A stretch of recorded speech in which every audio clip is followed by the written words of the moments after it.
Hi hello everyone, welcome back to my YouTube channel Deepa Shivakumar. ಇವತ್ತಿನ video ಬಂದು ಹಬ್ಬದ shopping. So Varamahalakshmi ಹಬ್ಬಕ್ಕೆ ಏನೇನು ಶಾಪ್ ಮಾಡಿದೆ ಅಂತ ಈ ಒಂದು ವೀಡಿಯೋಲಿ ನಾನು ನಿಮ್ಮದು ಶೇರ್ ಮಾಡ್ಕೊತಿದ್ದೀನಿ. ಶಾಪಿಂಗ್ ಹೋಗಬೇಕು ಅಂತ ಇವತ್ತು ಬೆಳಗ್ಗೆ ಬೇಗ ಎಲ್ಲ ಕೆಲಸ ಮುಗಿಸಿ ಅಡುಗೆನೂ ಮಾಡಿಟ್ಟಿದ್ದಾಯಿತು. ಸೊ ಇವತ್ತೊಂದು ರಸಮ್ ಟ್ರೈ ಮಾಡಿದೆ. ರಸಮ್ ಅದು ಟೇಸ್ಟ್ ಅಂತೂ ತುಂಬಾ ಚೆನ್ನಾಗಿ ಬಂದಿತ್ತು. ತುಂಬಾ ಈಸಿ, ಹಾಗೆ ಕ್ವಿಕ್ಕಾಗಿ ಹೇಗೆ ಮಾಡೋದು ಅಂತ ತೋರಿಸ್ತೀನಿ ಜಸ್ಟ್ 10 ಮಿನಿಟ್ಸಲ್ಲಿ. ಸೊ ಇವಾಗಂತೂ ತುಂಬಾ ಚಳಿ ಹಾಗೆ ಮಳೆ ಇರೋದ್ರಿಂದ ಈ ಒಂದು ರಸಮನ್ನು ಟ್ರೈ ಮಾಡಿ ನೋಡಿ. ಬಿಸಿ ಬಿಸಿ ಅನ್ನಕ್ಕೆ ಬಿಸಿ ಬಿಸಿ ಈ ಥರ ಒಂದು ರಸಮ್ ಮಾಡಿ ತಿನ್ನೋದ್ರಿಂದ ತುಂಬಾ ಟೇಸ್ಟಿಯಾಗಿರುತ್ತೆ. ಸೊ ಇದಕ್ಕೆ ನಾನು ಏನೇನು ತೊಗೊಂಡಿದ್ದೆ ಅಂತ ತೋರಿಸ್ತೀನಿ. ನಾನು ಇಲ್ಲಿ ತೊಗರಿಬೇಳೆನ ಅರ್ಧ ಕಪ್ಪಷ್ಟು ನೀಟಾಗಿ ವಾಶ್ ಮಾಡಿ ಈ ಥರ ಬೇಯಿಸ್ಕೊಂಡು ಎತ್ತಿಟ್ಕೊಂಡಿದ್ದೀನಿ. ಈಗ ಮಿಕ್ಸಿಗೆ ಬೆಳ್ಳುಳ್ಳಿ, ಅರ್ಧ ಟೇಬಲ್ ಸ್ಪೂನು ಮೆಣಸು, 1 ಟೇಬಲ್ ಸ್ಪೂನ್ ಜೀರಿಗೆ, ಕೊತ್ತಂಬರಿ ಹಾಗೆ ಕರಿಬೇವು ಇದನ್ನೆಲ್ಲ ಹಾಕ್ಕೊಂಡು ಗ್ರೈಂಡ್ ಮಾಡ್ಕೊಂಡು ಎತ್ತಿಟ್ಕೋಬೇಕು. ಹಾಗೆ ಹುಣಸೆಹಣ್ಣು ನಿಮ್ಗೆ ಎಷ್ಟು ಬೇಕೋ ಅಷ್ಟು ಸ್ವಲ್ಪ ಬಿಸಿನೀರಲ್ಲೇ ನೆನೆಸಿಟ್ಕೋಬೇಕು. ಈಗ ಬೇಳೆ ಬೆಂದಿರೋದಕ್ಕೆ ನಿಮಗೆ ರಸ ಎಷ್ಟು ಬೇಕೋ ಅಷ್ಟು ಅದಕ್ಕೆ ತಕ್ಕಂತೆ ನೀರು ಹಾಕ್ಕೊಂಡು ಅದಕ್ಕೆ ಒಂದು ಅರ್ಧ ಟೇಬಲ್ ಸ್ಪೂನಷ್ಟು ಅರಿಶಿನ ಮತ್ತು 1 ಟೇಬಲ್ ಸ್ಪೂನಷ್ಟು ಉಪ್ಪು ಹಾಕ್ಕೊಂಡು ಅದನ್ನು ಕುದಿ ಬರೋ ತನಕ ಒಂದು 5 ರಿಂದ 10 ನಿಮಿಷ ಕುದಿಸ್ಕೋಬೇಕು. ಸ್ವಲ್ಪ ಕುದಿ ಬರೋ ಅಷ್ಟರಲ್ಲಿ ನಾವು ಏನು ರುಬ್ಕೊಂಡಿರ್ತೀವಂತ ಖಾರನ ಇದರೊಳಗಡೆ ಹಾಕಿ ಮಿಕ್ಸ್ ಮಾಡಿ ಸ್ವಲ್ಪ 2 ರಿಂದ 3 ನಿಮಿಷ ಕುದಿಸ್ಕೊಂಡ್ರೆ ರಸಮ್ ರೆಡಿ ಆಗುತ್ತೆ. ಸೊ ಫ್ಲೇಮ್ನ ಆಫ್ ಮಾಡಿಕೊಂಡು ಒಗ್ಗರಣೆ ಕೊಟ್ಕೊಳ್ಳೋಣ. ಈಗ ಒಗ್ಗರಣೆಗೆ ಒಣಮೆಣಸಿನ್ಕಾಯಿ, ಜೀರಿಗೆ, ಸಾಸಿವೆ ಹಾಗೆ ಕರಿಬೇವು ಇದನ್ನೆಲ್ಲ ಹಾಕ್ಕೊಂಡು ಸ್ವಲ್ಪ ಹಿಂಗೆ ಹಾಕ್ಕೊಂಡ್ರೆ ಒಂದು ಸೂಪರಾಗಿರೋ ಕ್ವಿಕ್ಕಾಗಿ ರಸಮ್ ರೆಡಿ ಆಗುತ್ತೆ. ಸೊ ನೀವು ಒಂದ್ಸಲ ಟ್ರೈ ಮಾಡಿ ನೋಡಿ.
ಫಸ್ಟು ಡಿಮಾರ್ಟ್ಗೆ ಹೋದ್ವಿ, ಸ್ವಲ್ಪ ಗ್ರಾಸರೀಸು ಹಾಗೆ ಹಬ್ಬಕ್ಕೆಲ್ಲ ಸ್ವಲ್ಪ ಥಿಂಗ್ಸ್ ಬೇಕಿತ್ತು ಅಂತ. ಸೊ ನಾನು, ಅಮ್ಮ, ಮಗಳು ಹಾಗೆ ನನ್ನ ಸಿಸ್ಟರು ಎಲ್ಲರೂ ಡಿಮಾರ್ಟ್ಗೆ ಹೋಗಿದ್ವಿ.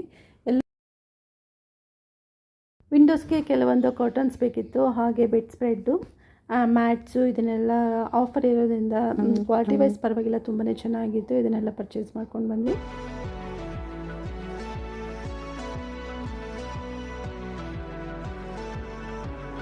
ಇನ್ನು ಪರ್ಚೇಸಿಂಗ್ ಹೋದರೆ ಟೈಮ್ ಹೇಗೆ ಹೋಗುತ್ತೆ ಅಂತಲೇ ಗೊತ್ತಾಗೋದಿಲ್ಲ ನಮ್ಮ ಲೇಡೀಸ್ಗೆ. ಇನ್ನು ಅಮ್ಮ ಜೊತೆಗೆ ಬಂದಿರೋದ್ರಿಂದ ಬೈತಾಯಿದ್ರು, ಬೇಗ ಪರ್ಚೇಸಿಂಗ್ ಮುಗಿಸೋದೇ ಇಲ್ಲ ನೀನು ಅಂತ. ಇನ್ನು ಇಲ್ಲೇ ಟೈಮ್ ಆಗೋಯಿತು, ಇನ್ನು ಸ್ಯಾರಿ ಶಾಪಿಂಗ್ ಬೇರೆ ಹೋಗಬೇಕಿತ್ತು ಅಂತ.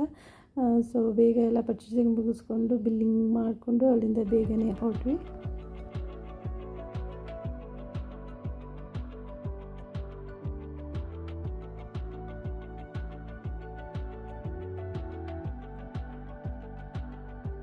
ನೆಕ್ಸ್ಟ್ ಸ್ಯಾರಿ ಪರ್ಚೇಸ್ ಮಾಡೋಣ ಅಂತ ಶಾಪಿಗೆ ಬಂದ್ವಿ. ಇಲ್ಲಿ ಬಂದು ನೋಡಿದ್ರೆ ಸಖತ್ ರಶ್ಶು, ಜನ ಅಂದರೆ ಜನ. ಸೊ ಹಬ್ಬದ ಟೈಮ್ ಅಲ್ವಾ, ಎಲ್ಲ ಕಡೆ ತುಂಬಾ ರಶ್ ಇರುತ್ತೆ. 2-3 ಶಾಪ್ಸಲ್ಲೆಲ್ಲ ನೋಡಿದ್ವಿ, ಅಷ್ಟೊಂದು ಕಲೆಕ್ಷನ್ಸ್ ಏನೂ ತುಂಬ ಇಷ್ಟ ಆಗಿಲ್ಲ. ಬಟ್ ಈ ಶಾಪಲ್ಲಿ ಕಲೆಕ್ಷನ್ಸು ತುಂಬ ಚೆನ್ನಾಗಿರುತ್ತೆ. ಪ್ರತಿ ವರ್ಷ ನಾವು ಇದೇ ಶಾಪಲ್ಲಿ ತೊಗೊಳ್ಳೋದು. ಈ ಸಿಲ್ಕ್ ಸ್ಯಾರೀಸ್ ಇರ್ಬೋದು, ಇಲ್ಲ ಮೈಸೂರು ಸಿಲ್ಕ್ ಸ್ಯಾರೀಸು, ಕಾಟನ್ ಸ್ಯಾರೀಸು ತುಂಬಾ ಚೆನ್ನಾಗಿರುತ್ತೆ. ಕಲೆಕ್ಷನ್ಸ್ ಅಂತೂ ತುಂಬಾ ಚೆನ್ನಾಗಿ ಬರುತ್ತೆ ಇಲ್ಲಿ. ಸೊ ನಾನು ಹಬ್ಬಕ್ಕೆ ಯಾವ ರೀತಿ ಕಲರ್ನ ಚೂಸ್ ಮಾಡಿದೆ, ಯಾವ ಥರ ಸ್ಯಾರೀಸ್ನ ಪರ್ಚೇಸ್ ಮಾಡಿದೆ ಅಂತ ಮುಂದಿನ ವ್ಲಾಗಲ್ಲಿ ನಾನು ನಿಮ್ಮ ಮುಂದೆ ಶೇರ್ ಮಾಡ್ಕೋತೀನಿ.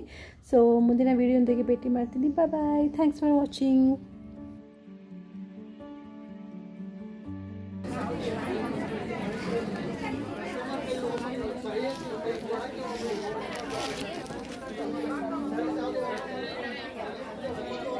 ನೀವು ಹೋಗಿ